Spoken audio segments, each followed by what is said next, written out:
తెల్లవారితే చక్రవర్తి అయి రాజ్యమునేలే రామయ్య తండ్రి మాటకై పదవిని బదలి అడవులకేగెనయా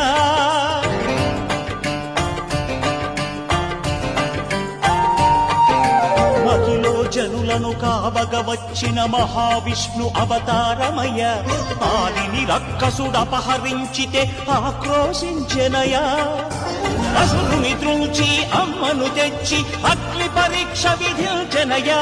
సాగలి నిందకు సత్యము చాటగ కులసతినే విడనాడెనయ నా రాముని కష్టం లోకంలో ఎవరూ పడలేదయ